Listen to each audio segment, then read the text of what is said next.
Assalamualaikum warahmatullahi wabarakatuh. Nah, pada kesempatan kali ini saya akan mencoba membahas tentang latihan soal yang tadi telah dikerjakan, yaitu analisa tentang Saving Bond Retail atau SBR seri 009. SBR 009 diterbitkan dalam mata uang rupiah. Nah, kita bisa menganalisanya dengan menggunakan memo info yang bisa dilihat dari website Kementerian Keuangan. Dari sini kita bisa tahu bahwa tingkat kupon yang digunakan dalam SBR yaitu floating rate bond, yaitu tingkat kupon mengambang yang disesuaikan setiap 3 bulan dengan kupon minimal yang berlaku yaitu 6,30% per tahun. Nah, dari sini kita bisa melihat atau bisa menganalisa dari jenis pendapatan tetap yang ditawarkan dan juga fitur dan kriterianya. Kita tahu bahwa SBR merupakan salah satu jenis dari surat utang negara yang diterbitkan oleh negara. Nah, kita bisa lanjut ke halaman selanjutnya untuk melihat bentuk SBR yang diterbitkan. Karena ini diterbitkan oleh pemerintah, jadi diatur dalam undang-undang.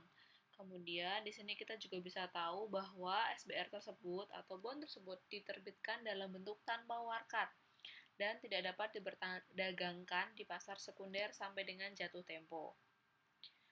Berbeda dengan obligasi pada umumnya atau obligasi korporasi yang bisa diperdagangkan di bursa. Di sini dijelaskan juga mekanisme pembelian, nominalnya, berapa nominal minimal yang bisa kita beli, kemudian batasan pembelian untuk investor, dan lain sebagainya. Kemudian kupon. Kupon yang ditawarkan yaitu floating with floor. Maksudnya apa floating with floor? Floating with floor berarti kupon yang berlaku akan disesuaikan dengan tingkat bunga acuan yang berlaku juga. Nah, di Indonesia kita menggunakan tingkat bunga yang berlaku yaitu BI 7 days repo rate. Nah, jadi setiap 3 bulan nanti kuponnya akan disesuaikan. Untuk kupon pertama yang dipakai yaitu 6,30%. Ini juga menjadi floor-nya dalam artian suku bunga yang berlaku yaitu 5% ditambahkan dengan spread tetap sebesar 130 bps. Jadi, misalnya setelah 3 bulan pertama, di periode penetapan kupon selanjutnya, suku bunga yang berlaku lebih rendah dari 5%, misalnya suku bunga yang berlaku hanya 4%, maka investor tidak akan memperoleh kupon di bawah floor-nya atau di bawah tingkat kupon yang telah ditetapkan minimal, yaitu tetap 6,3%. Namun, ketika tingkat kupon yang berlaku naik di atas 5%, katakanlah naik menjadi 6%, maka investor akan mendapatkan tingkat kupon bunga sebesar 6% ditambahkan dengan spread sebesar 130 bps atau 1,30% menjadi 7,3% di 3 bulan, periode 3 bulan selanjutnya. Nah, ini kita bisa lihat periode berlakunya kupon, penetapan kembali kuponnya. Setelah itu, nah karena ini milik pemerintah ya, jadi dijelaskan juga lebih rinci ke biaya, perpajakannya, kemudian pelunasan pokoknya. Kalau pelunasan pokok jatuh pada 10 Februari 2022, yaitu tenor dari SBR atau pendapatan tetap ini yaitu 2 tahun, dari tahun 2020 sampai tahun 2022.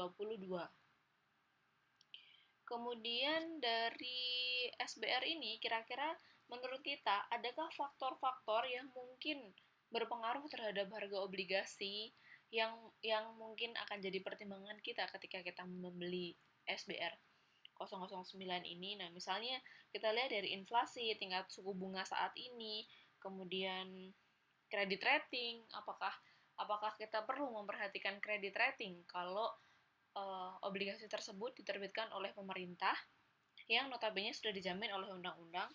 Kemudian dari tingkat jatuh temponya, apakah masalah nggak kira-kira kalau 3 tahun dengan kupon yang diberikan? Selain itu, bisa juga dilihat dari kondisi pasar finansial global, seperti kita tahu kalau tahun 2020 ini, terutama di awal-awal ini, ekonomi sedang melemah karena pandemi COVID-19. Nah, apakah kiranya itu nanti akan jadi pertimbangan kita dalam membeli atau dalam berinvestasi? Nah, itu juga bisa jadi salah satu pertimbangan untuk kita analisa. Kemudian, selain itu, ada resiko investasi. Resiko investasi dalam SBR 009 atau sebagai yang diterbitkan oleh pemerintah, kira-kira ada nggak sih resikonya? Nah, di sini dijelaskan ada 3 pertimbangan resiko. Yang pertama, resiko gagal bayar. SBR tidak mempunyai resiko gagal bayar karena sudah dijamin dalam undang-undang, seperti yang sudah dijelaskan. Kemudian resiko kedua, resiko tingkat bunga atau interest rate risk. SBR 009 juga tidak memiliki resiko tingkat bunga, karena tingkat bunga yang digunakan yaitu floating with floor dengan mengikuti tingkat bunga acuan yaitu BI 7 days repo rate. Yang terakhir yaitu resiko likuiditas. Nah, SBR ini memiliki resiko likuiditas karena dia tidak dapat diperdagangkan di pasar sekunder.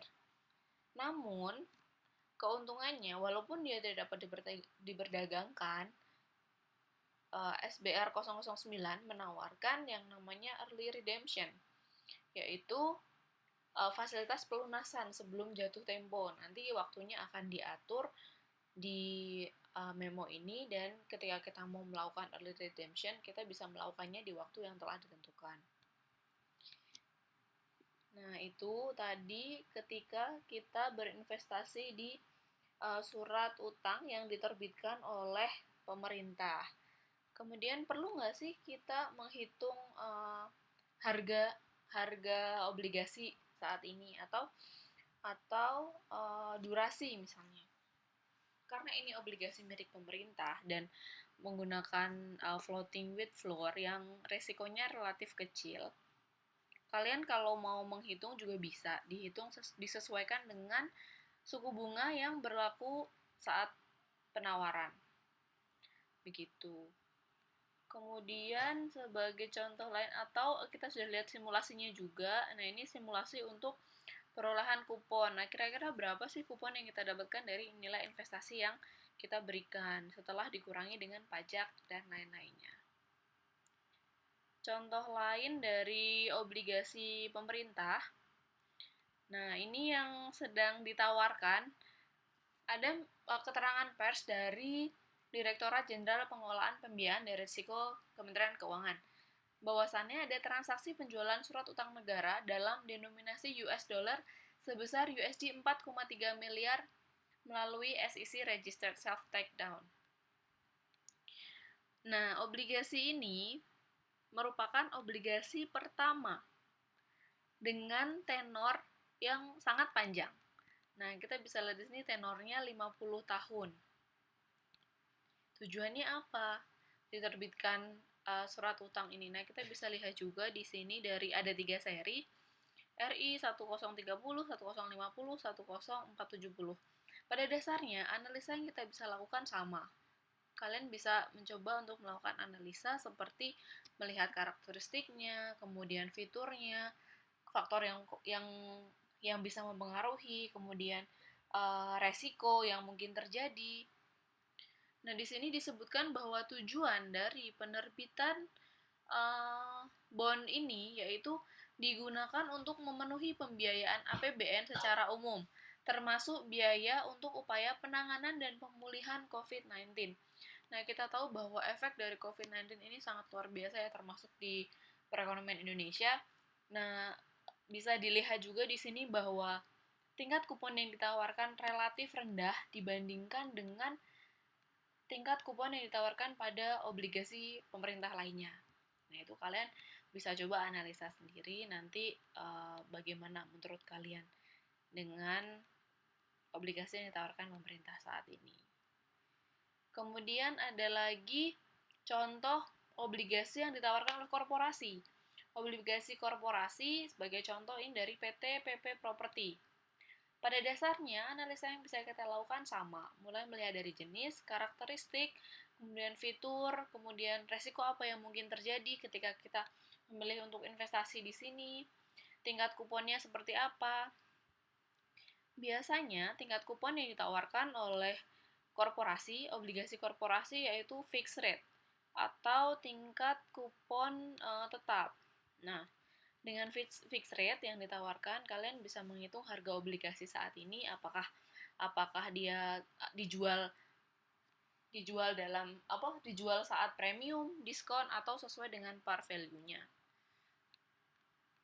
Dan lainnya kalian juga bisa melihat dari faktor resiko, kemudian kuponnya, dan apa lagi tadi ya, maturity-nya seperti apa, begitu. Ini bisa dicoba dibaca, dilihat nanti ada dari prospektus ini akan dijelaskan. Coba kita cari ya sebentar. Dari